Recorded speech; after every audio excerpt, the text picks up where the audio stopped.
વિદ્યાર્થી મિત્રો, ડિજિટલ વિદ્યાલય યુટ્યુબ ચેનલમાં તમારું સ્વાગત છે। વિદ્યાર્થી મિત્રો, તમારો ધોરણ 7 સંસ્કૃતનું જે પેપર હતું એનું આપણે ઓવરવ્યૂ જોવાના છે। રેડી? કેવા કેવા ક્વેશ્ચન પૂછેલા છે અને કેવા ભવિષ્યની એક્ઝામમાં પણ પૂછાઈ શકે તે બધી જ આપણે વાત છે આ વિડીયોમાં કરવાના છે। તો પ્રથમ પ્રશ્ન તમારો હતો કે નીચેના વાક્યોનું અનુલેખન કરો। તો અનુલેખન એટલે શું? કે જોઈને વ્યવસ્થિત સારા અક્ષરે આપણે લખવાનું, બીજું એમાં કાંઈ કરવાનું છે નહીં, નવી રામાયણ છે નહીં। જેવું તમને લખેલું છે એવું જ તમારે તમારા પેપરમાં સારા અક્ષરે લખવાનું છે। પછી પ્રશ્ન 2 છે કે નીચે આપેલા ચિત્રોનું સંસ્કૃતમાં નામ લખવાનું છે। જો ચિત્ર આપી દીધા છે, આપણે શું કરવાનું? સંસ્કૃતમાં એના નામ કહેવાના છે। જેમ કે પ્રથમ આપણું કોમ્પ્યુટર છે, તો સંસ્કૃતમાં શું કહ્યું? તો કે સંગણકમ। પછી પંખો છે તો વ્યજનમ, પોપટ છે તો શુકઃ, હંસઃ અને પાદપ। રેડી? આ રીતના તમારે જે ચિત્ર દેખાય છે એના સંસ્કૃતમાં નામ લખવાના છે, બીજું એમાં નવું કરવાનું કાંઈ જરૂર છે નહીં। ત્યાર પછી છે નીચે આપેલા ગુજરાતી શબ્દોનો સંસ્કૃતમાં અનુવાદ કરો। તો ટોટલ 10 તમને શબ્દો આપેલા છે, એના જવાબ છે મેં બાજુમાં તમને લખી દીધા છે, જેથી કરી એક વખત વેરીફાઈ કરી લેજો।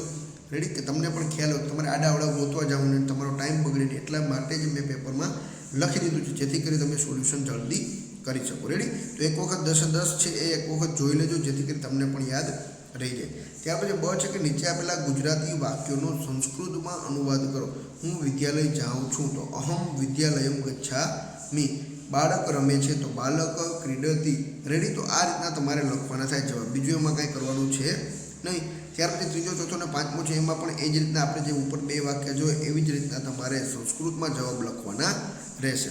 ત્યાર પછી પ્રશ્ન 4 અ છે કે નીચેના કોષ્ટકના આધારે પ્રશ્નોના જવાબ સંસ્કૃતમાં લખો। તો કોઠો પહેલાં જોઈ લો, ગુજરાતીના માર્ક્સ છે, ગણિતના અંગ્રેજી, પછી નામ આપી દે છે કિશન, અબ્દુલ ને અર્ચના। તો હવે જેમ તમને ક્વેશ્ચન પૂછેલા છે, જેમ કે કિશન ગુજરાતી વિષય કતિ ગુણાન પ્રાપ્તવંત, તો કિશનને ગુજરાતીમાં કેટલા માર્ક્સ મેળવેલા છે? તો 35 માર્ક્સ મેળવેલા છે। એવી જ રીતના 5 ક્વેશ્ચન છે, તમે ઉપરનો જે કોઠો છે એના આધારે જવાબ છે આપી શકો છો। રેડી? એટલી બધી વસ્તુ છે તમારે જોઈ લેવાની છે, એવું પછી હાવ બેઠે બેઠું ટ્રાય કરવાની, તમારે બધા જવાબ જોવાની। રેડી? એટલે તમને ખ્યાલ આવી જાય કે આ રીતનો જવાબ આવ્યો। ત્યાર પછી પ્રશ્ન 4 બ છે કે નીચે આપેલા ચિત્રને આધારે 5 વાક્યો સંસ્કૃતમાં લખો। હવે ચિત્ર આપણે દેખાય છે, રેડી? મંદિરનું છે, ઝાડવા છે, બાળકો રમી રહ્યા છે, આમ તેમ કોઈ વ્યક્તિ છે જાવે છે, એક સ્ત્રી છે મંદિરમાં જવાની તૈયારી કરી રહી છે। તો આને તમારે સંસ્કૃતમાં બધા 5 વાક્યો છે એ લખવાના રહેશે। ટ્રાય કરજો, નહીંતર પછી આપણી પીડીએફનું જે સોલ્યુશન છે આપણી વેબસાઇટ www.digitalvidyalaya.in આ વેબસાઇટ પર પણ આપણે પીડીએફ સોલ્યુશન છે એ મૂકી દઈશું, જેથી કરી ત્યાંથી પણ તમે જોઈ શકશો। રેડી? ત્યાર પછી પ્રશ્ન 5 અ છે કે ઉદાહરણ મુજબ ફેરફાર કરી શબ્દો ફરીથી લખવાના છે। તો નમ હોય તો નમંતી, તો ખાદંતી, વદનું વદંતી, ચલંતી। રેડી? ઉદાહરણ આપેલું છે તો પછી આપણે શું મૂંઝાવાનું? પઠંતી અને લિખંતી। તો આ રીતના તમારે ઉદાહરણ પ્રમાણે જવાબ આપવાના છે। પછી છે ઉદાહરણ મુજબ ફેરફાર કરી વાક્યો ફરીથી લખો। બમાં કે વિરાજ કૃષ ખાલી જગ્યા શક્તિમાન, તો વિરાજ કૃષ કિંતુ શક્તિમાન અસ્તિ। તો તમારે પણ એમ જ કરવાનું છે, કિંતુ લગાડી અને નિર્ભયા, ગુણકારી, સ્વચ્છ, રમણીય, મધુભાષી એ જોઈન્ટ કરી અને પછી અસ્તિ છે લખશો એટલે વાક્ય તમારું પૂરું ગણે। રેડી? જો અસ્તિ પછી લીટો તમારે કરવાનો છે। અહીંયા જો મેં તમને ખાલી ઉદાહરણ માટે તમને સમજાય જાય એટલા માટે જવાબ લખેલા છે, પાછળનો જે લીટો હોય જે ગુજરાતીમાં આપણે એને પૂર્ણ વિરામ કહેતા, એવી જ રીતના સંસ્કૃતમાં તમારે લીટો છે પાછળ કરવાનો રહેશે, અસ્થિની પાછળ। રેડી? તો 5 વાક્ય છે તમે એ રીતના લખી શકશો। પછી છે પ્રશ્ન 6 અ ઉદાહરણ મુજબ ફેરફાર કરી શબ્દો ફરીથી લખવાના છે। તો પીબ તો પીબેત, એવી રીતના લીખ તો લીખેત, પઢેત, વદેત, દ્રશ્યત। રેડી? આ રીતના તમારે જવાબ છે લખવાના થશે, ઉદાહરણ મુજબ જ કરવાનું છે। રેડી? ત્યાર પછી બમાં છે કોષમાં આપેલા શબ્દોનો ઉપયોગ કરી ઉદાહરણ મુજબ વાક્ય બનાવીને લખવાના છે। જો ઉપર તમને અલગ અલગ આપી દીધા છે, એને તમારે વ્યવસ્થિત જોઈન્ટ કરવાના છે।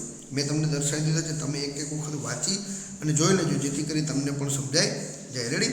પછી પદ્ય પૂર્ણ કરવાના કીધા છે, જે થોડાક મોટા આપણે ક્વેશ્ચન કહી શકીએ।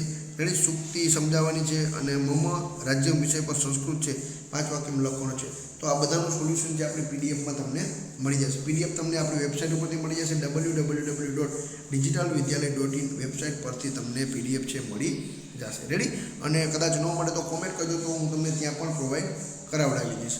ખાસ કરીને જેટલા પણ બાળકો છે આપણી સાથે આજે નવા જોડાયેલ છે તે ખાસ ચેનલને સબસ્ક્રાઈબ કરી દેજો અને બાજુમાં રહેલો બેલ આઇકન છે તેને પણ દબાવી દેજો, જેથી કરી જ્યારે પણ તમારા ધોરણનો કોઈ પણ વિષયનું પેપર છે, મોડલ પેપર તમારે કંઈ પણ જોતું હોય અને અમારા દ્વારા કોઈ વિડીયો મૂકવામાં તો તરત તમને નોટિફિકેશન મળી જાય। આવજો વિદ્યાર્થી મિત્રો, જય હિન્દ, જય ભારત।